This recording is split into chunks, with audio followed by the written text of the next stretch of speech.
Hello friends, आप सभी का स्वागत है आपके अपने यूट्यूब चैनल रॉयल विहार बोर्ड में। आज के इस वीडियो में भूगोल के काफ़ी ही महत्वपूर्ण 60 ऑब्जेक्टिव प्रश्न हम आपको बताएंगे। और ये जो 60 ऑब्जेक्टिव प्रश्न हैं ये काफ़ी ही महत्वपूर्ण है और ये बोर्ड परीक्षाओं में बार बार पूछे जाते हैं। तो प्लीज़ आप लोग एक भी प्रश्न स्किप मत कीजिएगा और वीडियो को शुरू से लेकर अंत तक देखिएगा।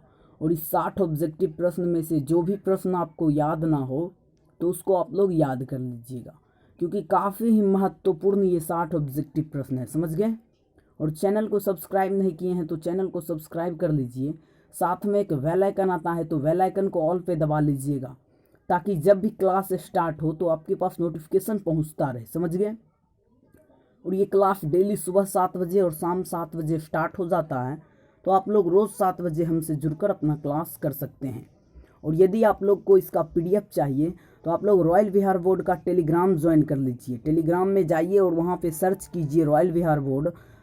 इस प्रकार से आपको रॉयल विहार बोर्ड का लोगो दिखने लगेगा, वहाँ से आप लोग ज्वाइन हो सकते हैं। तो आइए शुरू करते हैं पहले नंबर प्रश्न से। पहला नंबर प्रश्न देख लीजिए क्या कह रहा है। स्तर रंजन विधि के अंतर्गत मानचित्रों में नीले रंग से किस भाग को दिखाया जाता है? ऑप्शन नंबर ए है पर्वत, ऑप्शन नंबर बी है पठार, ऑप्शन नंबर सी है मैदान और ऑप्शन नंबर डी है जल। तो यहाँ पे आपको बताना है कि स्तर रंजन विधि के अंतर्गत मानचित्र में नीले रंग से किस भाग को दिखाया जाता है। तो नीले रंग से किस भाग को दिखाया जाता है? तो जल को दिखाया जाता है, समझ गए। नीले रंग से जल को दिखाया जाता है। चलते हैं अगले प्रश्न की ओर। अगला प्रश्न देख लीजिए क्या कह रहा है। तलचिन्ह की सहायता से किसी स्थान विशेष की मापी गई ऊंचाई को क्या कहा जाता है? ऑप्शन नंबर ए है स्थानिक ऊंचाई, ऑप्शन नंबर बी है विशेष ऊंचाई, ऑप्शन नंबर सी है समोच्च रेखा और ऑप्शन नंबर डी है त्रिकोणमितीय स्टेशन। तो यहाँ पे आपको बताना है कि तलचिन्ह की सहायता से जो स्थान विशेष की मापी गई ऊंचाई होती है उसको क्या कहा जाता है? तो उसको स्थानिक ऊंचाई कहा जाता है, समझ गए। इसका राइट आंसर ऑप्शन नंबर ए हो जाएगा। चलते हैं अगले प्रश्न की ओर। अगला प्रश्न देख लीजिए क्या कह रहा है। बिहार की वार्षिक जनसंख्या वृद्धि दर कितनी प्रतिशत है? ऑप्शन नंबर ए है 1.63%, ऑप्शन नंबर बी है 2.23%, ऑप्शन नंबर सी है 194% और ऑप्शन नंबर डी है 2.04%। तो यहाँ पे आपको बताना है कि वार्षिक जनसंख्या जो बिहार की है वो वृद्धि दर कितनी प्रतिशत है? तो 2.23% है, समझ गए। इसका right answer option number B हो जाएगा, समझ गए। और ये सारे प्रश्न जो 60 प्रश्न है ये काफ़ी ही महत्वपूर्ण है, समझ गए। ये बोर्ड परीक्षाओं में बार बार पूछे जाते हैं। तो प्लीज़ आप लोग वीडियो को लाइक कर दीजिएगा और अपने मित्रों में वीडियो को शेयर कर दीजिएगा, समझ गए।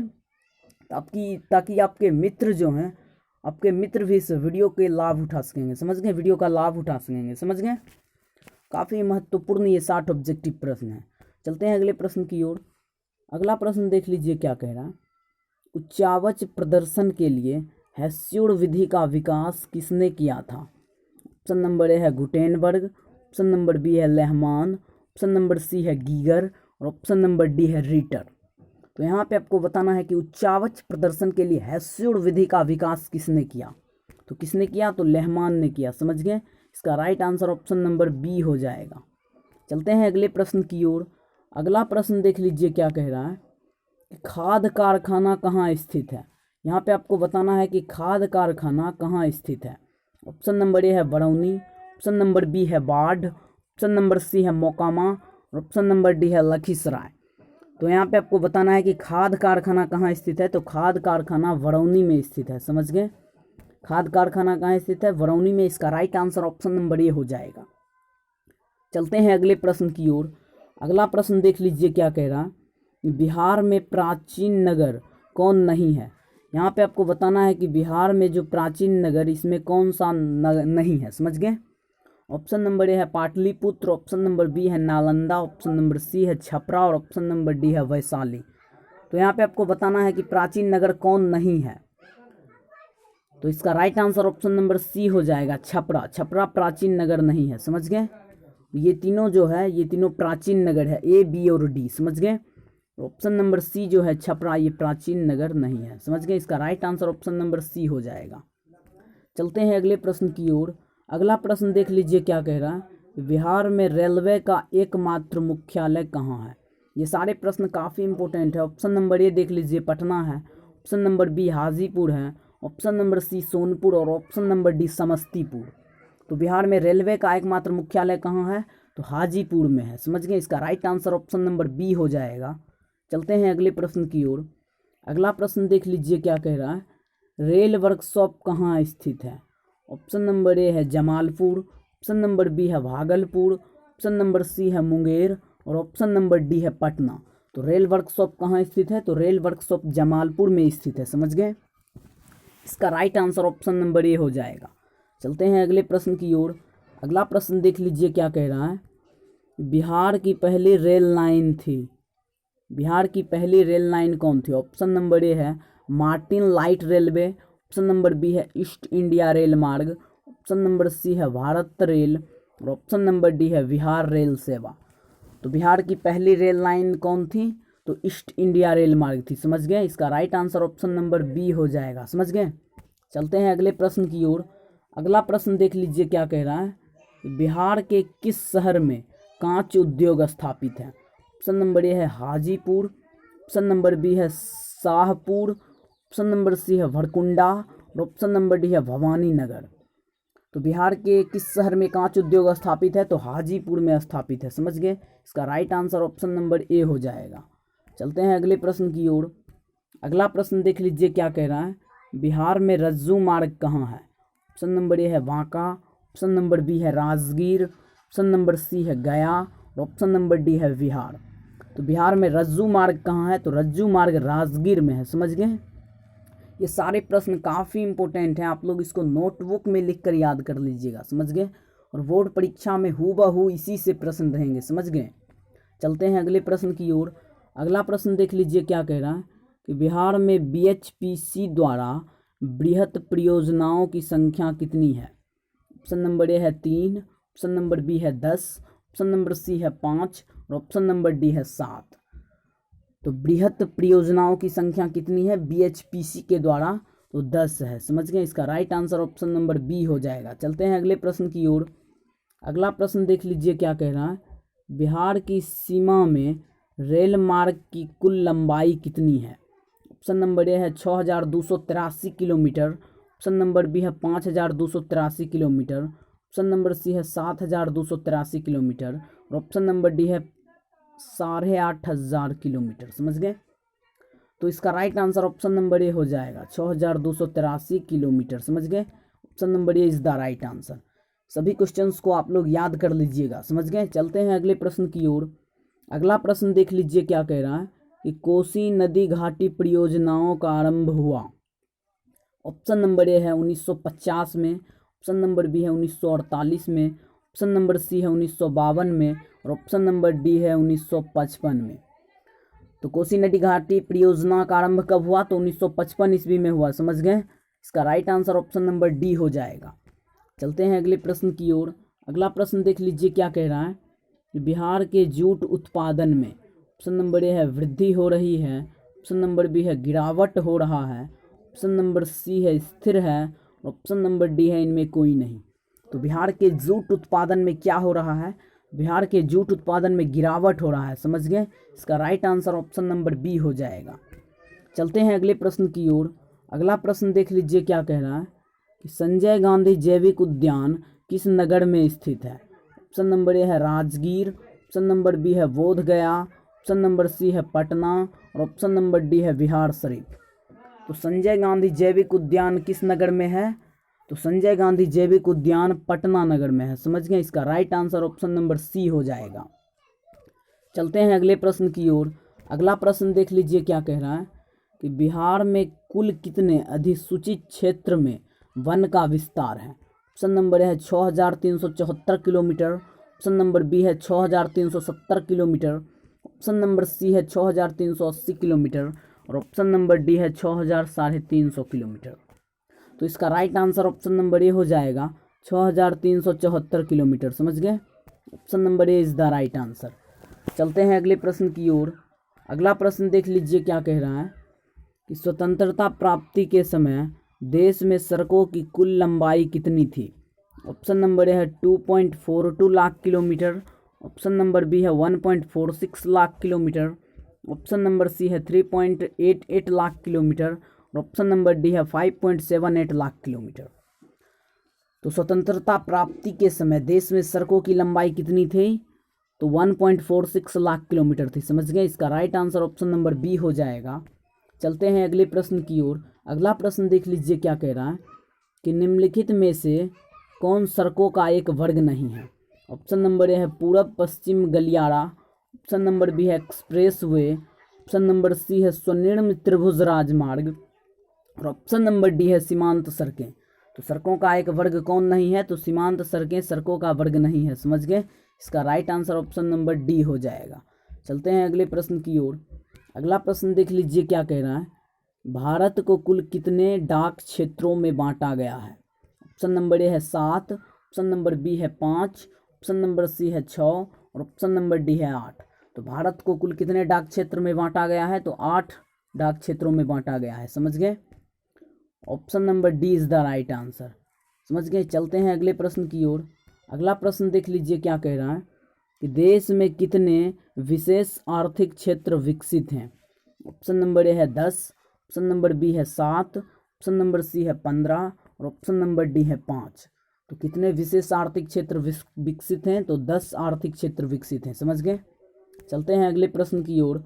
अगला प्रश्न देख लीजिए क्या कह रहा है कि पक्की सड़कों की लंबाई की दृष्टि से प्रथम स्थान पर कौन राज्य है। ऑप्शन नंबर ए है बिहार, ऑप्शन नंबर बी है महाराष्ट्र, ऑप्शन नंबर सी है तमिलनाडु, ऑप्शन नंबर डी है केरल।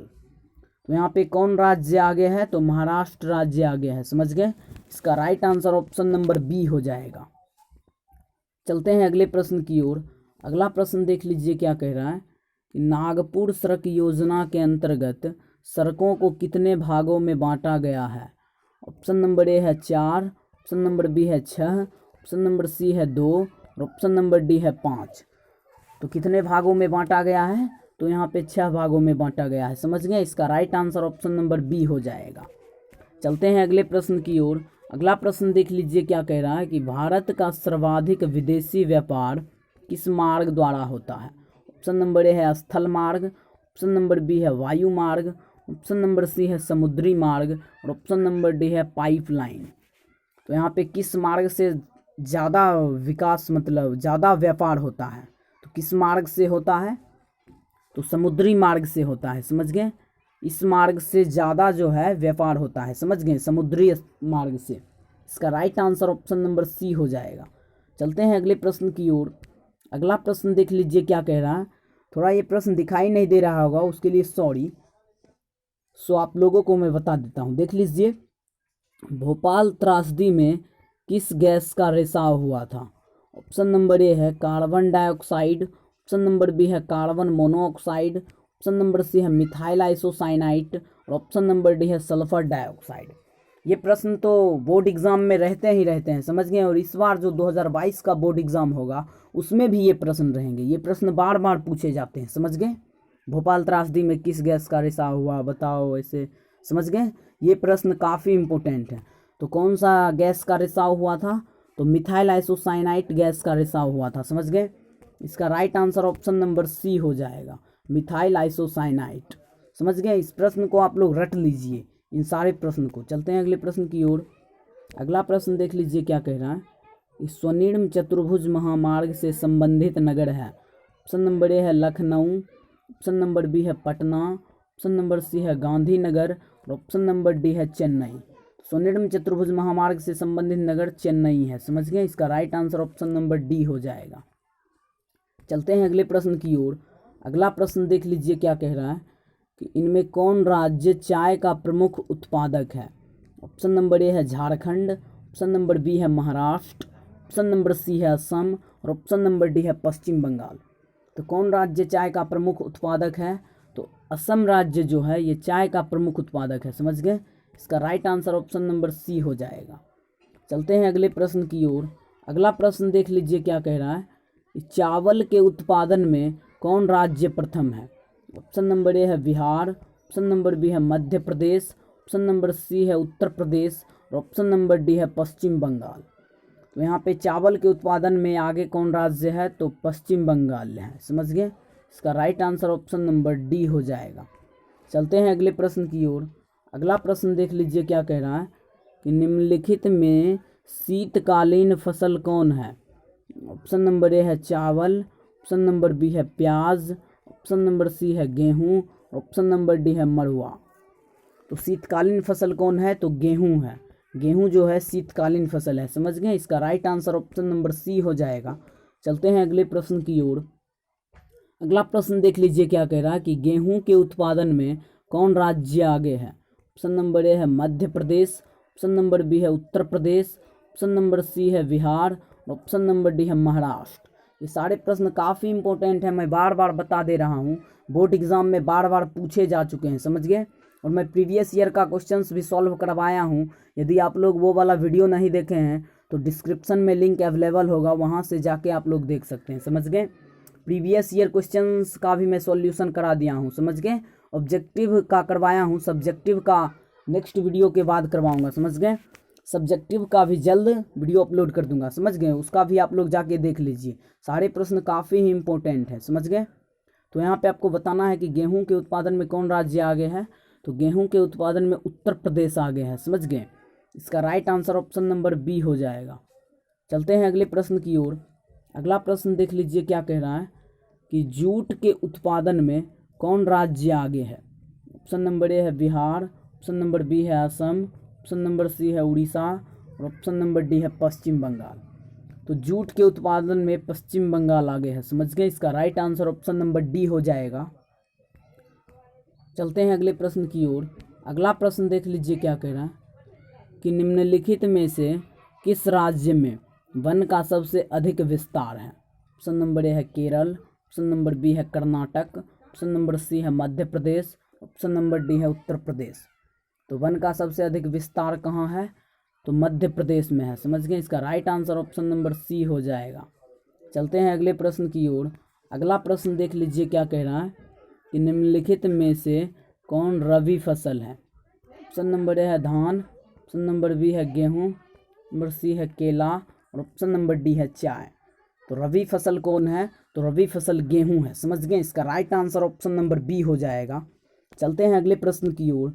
अगला प्रश्न देख लीजिए क्या कह रहा है कि दक्षिण भारत की सबसे बड़ी नदी घाटी परियोजना है। ऑप्शन नंबर ए है तुंगभद्रा, ऑप्शन नंबर बी है सारवती, ऑप्शन नंबर सी है चंबल और ऑप्शन नंबर डी है हीराकुंड। तो दक्षिण भारत की सबसे बड़ी नदी घाटी परियोजना कौन है, यहाँ पे आपको बताना है, तो तुंगभद्रा है। समझ गए, इसका राइट आंसर ऑप्शन नंबर ए हो जाएगा। चलते हैं अगले प्रश्न की ओर। अगला प्रश्न देख लीजिए क्या कह रहा है कि निम्नलिखित में खरीफ फसल कौन है। ऑप्शन नंबर ए है गेहूँ, ऑप्शन नंबर बी है सरसों, ऑप्शन नंबर सी है चावल और ऑप्शन नंबर डी है मटर। तो यहाँ पे खरीफ फसल कौन है, तो खरीफ फसल चावल है। समझ गए, चलते हैं अगले प्रश्न की ओर। अगला प्रश्न देख लीजिए क्या कह रहा है कि भारत के किस स्थान पर पहला परमाणु ऊर्जा स्टेशन स्थापित किया गया था। ऑप्शन नंबर ए है कलपक्कम, ऑप्शन नंबर बी है नरोड़ा, ऑप्शन नंबर सी है Rana Pratap Sagar, option number D है तारापुर। तो यहाँ पे आपको बताना है कि पहला परमाणु ऊर्जा स्टेशन कहाँ स्थापित किया गया था, तो तारापुर में स्थापित किया गया था। समझ गए, इसका right answer option number D हो जाएगा। चलते हैं अगले प्रश्न की ओर। अगला प्रश्न देख लीजिए क्या कह रहा है कि तारापुर परमाणु ऊर्जा केंद्र किस राज्य में है। ऑप्शन नंबर ए है Madhya Pradesh, option number B है गुजरात, ऑप्शन नंबर सी है छत्तीसगढ़, ऑप्शन नंबर डी है महाराष्ट्र। तो कहाँ किस राज्य में स्थापित किया गया था तारापुर परमाणु ऊर्जा केंद्र, तो महाराष्ट्र में स्थापित किया गया था। समझ गए, इसका right answer option number D हो जाएगा। चलते हैं अगले प्रश्न की ओर। अगला प्रश्न देख लीजिए क्या कह रहा है कि प्राकृतिक गैस किस खनिज के साथ पाया जाता है। ऑप्शन नंबर ए है यूरेनियम, ऑप्शन नंबर बी है पेट्रोलियम, ऑप्शन नंबर सी है कोयला और ऑप्शन नंबर डी है चूना पत्थर। तो प्राकृतिक गैस किस खनिज के साथ पाया जाता है, तो पेट्रोलियम के साथ पाया जाता है। समझ गए, इसका right answer option number B हो जाएगा। चलते हैं अगले प्रश्न की ओर। अगला प्रश्न देख लीजिए क्या कह रहा है कि सौर ऊर्जा निम्नलिखित में से कौन सा साधन है। ऑप्शन नंबर ए है मानवकृत, ऑप्शन नंबर बी है पुनः प्रयोग, ऑप्शन नंबर सी है अजैव और और ऑप्शन नंबर डी है चक्रीय। तो कौन सा साधन है? तो पुनः पूर्ति योग है। समझ गए? इसका right answer option number B हो जाएगा। चलते हैं अगले प्रश्न की ओर। अगला प्रश्न देख लीजिए क्या कह रहा है। यूरेनियम का प्रमुख उत्पादक स्थल है। ऑप्शन नंबर ए है डिगबोई, ऑप्शन नंबर बी है झड़िया, ऑप्शन नंबर सी है घाटशिला और ऑप्शन नंबर डी है जादूगोड़ा। तो यूरेनियम का प्रमुख उत्पादक स्थल कहाँ है? तो जादूगोड़ा है। समझ गए? इसका right answer option number D हो जाएगा। चलते हैं अगले प्रश्न की ओर। अगला प्रश्न देख लीजिए क्या कह रहा है कि इनमें से कौन लौह युक्त खनिज का उदाहरण है? ऑप्शन नंबर ए है मैग्नीज, ऑप्शन नंबर बी है अभ्रक, ऑप्शन नंबर सी है बॉक्साइट और ऑप्शन नंबर डी है चूना पत्थर। लौहयुक्त खनिज कौन है? तो मैग्नीज है। समझ गए? इसका राइट आंसर ऑप्शन नंबर ए हो जाएगा। चलते हैं अगले प्रश्न की ओर। अगला प्रश्न देख लीजिए क्या कह रहा है कि निम्नलिखित में कौन अधात्विक खनिज का उदाहरण है? ऑप्शन नंबर ए है सोना, ऑप्शन नंबर बी है टीन, ऑप्शन नंबर सी है अभ्रक और ऑप्शन नंबर डी है ग्रेफाइट। तो अधात्विक खनिज कौन है? अधात्विक खनिज ग्रेफाइट है। समझ गए? इसका right answer option number D हो जाएगा। चलते हैं अगले प्रश्न की ओर। अगला प्रश्न देख लीजिए क्या कह रहा है कि निम्न में से कौन सा उद्योग चूना पत्थर को कच्चे माल के रूप में प्रयोग करता है? ऑप्शन नंबर ए है एल्युमिनियम, ऑप्शन नंबर बी है चीनी, ऑप्शन नंबर सी है सीमेंट और ऑप्शन नंबर डी है पटसन। तो इसका right answer option number C हो जाएगा, सीमेंट। समझ गए? चलते हैं अगले प्रश्न की ओर। अगला प्रश्न देख लीजिए क्या कह रहा है कि बिहार झारखंड में देश का कितना प्रतिशत अभ्रक का उत्पादन होता है? ऑप्शन नंबर ए है 60%, ऑप्शन नंबर बी है 70%, ऑप्शन नंबर सी है 80% और ऑप्शन नंबर डी है 90%। तो कितना उत्पादन होता है बिहार और झारखंड में देश का? तो 80% उत्पादन होता है। समझ गए? और वीडियो के ज़्यादा से ज़्यादा शेयर कर दीजिए। समझ गए? वीडियो को ज़्यादा से ज़्यादा शेयर कर दीजिए और वीडियो पसंद आए तो वीडियो को लाइक कर दीजिएगा। समझ गए? मुझे उम्मीद है कि ये सारे प्रश्न आपको अच्छे लग रहे होंगे और ये काफ़ी ही महत्वपूर्ण है, बोर्ड एग्जाम में बार बार पूछे जाते हैं। समझ गए? चलते हैं अगले प्रश्न की ओर। अगला प्रश्न देख लीजिए क्या कह रहा है कि एल्युमिनियम बनाने के लिए किस खनिज की आवश्यकता पड़ती है? ऑप्शन नंबर ए है मैग्नीज, ऑप्शन नंबर बी है टीन, ऑप्शन नंबर सी है लोहा और ऑप्शन नंबर डी है बॉक्साइट। तो एल्युमिनियम बनाने के लिए किस खनिज की आवश्यकता पड़ती है? तो बॉक्साइट की आवश्यकता पड़ती है। समझ गए? इसका right answer option number D हो जाएगा। चलते हैं अगले प्रश्न की ओर। अगला प्रश्न देख लीजिए क्या कह रहा है कि किस खनिज को उद्योगों की जननी माना गया है? ऑप्शन नंबर ए है सोना, ऑप्शन नंबर बी है तांबा, ऑप्शन नंबर सी है लोहा और ऑप्शन नंबर डी है मैग्नीज। तो किस खनिज को उद्योगों की जननी माना गया? तो लोहा को। समझ गए? इसका right answer option number C हो जाएगा। चलते हैं अगले प्रश्न की ओर। अगला प्रश्न देख लीजिए क्या कह रहा है कि सीमेंट उद्योग का सबसे प्रमुख कच्चा माल क्या है? ऑप्शन नंबर ए है चूना पत्थर, ऑप्शन नंबर बी है बॉक्साइट, ऑप्शन नंबर सी है ग्रेनाइट और ऑप्शन नंबर डी है लोहा। तो सीमेंट उद्योग का सबसे प्रमुख कच्चा माल क्या है? तो चूना पत्थर है। समझ गए? इसका राइट आंसर ऑप्शन नंबर ए हो जाएगा। चलते हैं अगले प्रश्न की ओर। अगला प्रश्न देख लीजिए क्या कह रहा है कि कौन भारत का सबसे बड़ा लौह उत्पादक राज्य है? ऑप्शन नंबर ए है कर्नाटक, बी है गोवा, सी उड़ीसा और डी है झारखंड। तो भारत का सबसे बड़ा लौह उत्पादक राज्य कर्नाटक है। समझ गए? इसका राइट आंसर ऑप्शन नंबर ए हो जाएगा। चलते हैं अगले प्रश्न की ओर। अगला प्रश्न देख लीजिए क्या कह रहा है कि वन संरक्षण एवं प्रबंधन की दृष्टि से वनों को वर्गीकृत किया गया है। ऑप्शन नंबर ए है 4 वर्गों में, ऑप्शन नंबर बी है 3 वर्गों में, ऑप्शन नंबर सी है 5 वर्गों में और ऑप्शन नंबर डी है इनमें कोई नहीं।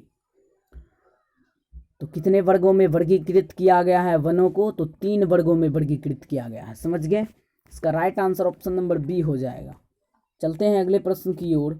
अगला प्रश्न देख लीजिए क्या कह रहा है कि 1951 से 1980 तक लगभग कितना वर्ग किलोमीटर वन क्षेत्र कृषि भूमि में परिवर्तित हुआ? ऑप्शन नंबर है 30,000, ऑप्शन नंबर बी है 26,200, ऑप्शन नंबर सी है 25,200 और ऑप्शन नंबर डी है 35,500। तो कितना वर्ग किलोमीटर वन क्षेत्र कृषि भूमि में परिवर्तित हुआ? तो 26,200 वर्ग किलोमीटर। समझ गए? इसका right answer option number B हो जाएगा। समझ गए? चलते हैं अगले प्रश्न की ओर। अगला प्रश्न देख लीजिए क्या कह रहा है कि भारत का राष्ट्रीय पक्षी है। तो भारत का राष्ट्रीय पक्षी क्या है? तो मयूर है। समझ गए? भारत का ये राष्ट्रीय पक्षी है। समझ गए? इसका right answer option number C हो जाएगा। चलते हैं अगले प्रश्न की ओर। अगला प्रश्न देख लीजिए क्या कह रहा है कि भारत के किस राज्य में वन का सबसे अधिक विस्तार है। ऑप्शन नंबर ए है केरल, ऑप्शन नंबर बी है कर्नाटक, ऑप्शन नंबर सी है उत्तर प्रदेश और ऑप्शन नंबर डी है मध्य प्रदेश। तो वन का सबसे अधिक विस्तार मध्य प्रदेश में है। समझ गए, इसका right answer option number D हो जाएगा। चलते हैं अगले प्रश्न की ओर। अगला प्रश्न देख लीजिए क्या कह रहा है कि इनमें कौन सा जीव है जो केवल भारत में ही पाया जाता है। ऑप्शन नंबर ए है घड़ियाल, ऑप्शन नंबर बी है डॉल्फिन, ऑप्शन नंबर सी है व्हेल और ऑप्शन नंबर डी है कछुआ। तो सिर्फ भारत में कौन सा जीव पाया जाता है, तो डॉल्फिन सिर्फ भारत में पाया जाता है। समझ गए, option number B is the right answer. चलते हैं अगले प्रश्न की ओर। अगला प्रश्न देख लीजिए क्या कह रहा है कि रंग के आधार पर इनमें से कौन मिट्टी का एक वर्ग नहीं है। ऑप्शन नंबर ए है लाल, ऑप्शन नंबर बी है पीला, ऑप्शन नंबर सी है भूरा और ऑप्शन नंबर डी है हरा। तो मिट्टी का एक वर्ग कौन नहीं है रंग के आधार पर, तो हरा रंग नहीं है। हरा रंग का मिट्टी आप लोग कहीं नहीं देखे होंगे। समझ गए, इसका right answer option number D हो जाएगा। चलते हैं अगले प्रश्न की ओर। अगला प्रश्न देख लीजिए क्या कह रहा है कि विश्व के कुल जल का कितना प्रतिशत महासागरों में पाया जाता है। ऑप्शन नंबर ए है 96.5%, ऑप्शन नंबर बी है 90%, ऑप्शन नंबर सी है 71% और ऑप्शन नंबर डी है 98%। तो कितना परसेंट महासागरों में पाया जाता है कुल जल का, तो 96.5%। समझ गए, चलते हैं अगले प्रश्न की ओर। अगला प्रश्न देख लीजिए क्या कह रहा है कि मेढक के प्रजनन को नष्ट करने वाला रसायन कौन है। ऑप्शन नंबर ए है बेंजीन, ऑप्शन नंबर बी है यूरिया, ऑप्शन नंबर सी है एंड्रीन और ऑप्शन नंबर डी है फास्फोरस। तो मेढक के प्रजनन को कौन नष्ट करने वाला रसायन है, यहाँ पे आपको बताना है। तो कौन है, तो एंड्रीन है। समझ गए, चलते हैं अगले प्रश्न की ओर। अगला प्रश्न देख लीजिए क्या कह रहा है कि अक्षरित मूल चट्टानों के कण मिट्टी के किस परत में मिलते हैं। ऑप्शन नंबर है अपरत, ऑप्शन नंबर बी है ब परत, ऑप्शन नंबर सी है स परत और ऑप्शन नंबर डी है द परत।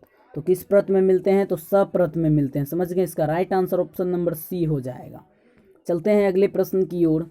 अगला प्रश्न देख लीजिए क्या कह रहा है, काली मृदा का दूसरा नाम क्या है। ऑप्शन नंबर सी है बलुई मिट्टी, ऑप्शन नंबर बी है रेगुर, ऑप्शन नंबर सी है लाल मिट्टी और ऑप्शन नंबर डी है पर्वतीय मिट्टी। तो काली मृदा का दूसरा नाम रेगुर मृदा है। समझ गए, इसका right answer option number B हो जाएगा।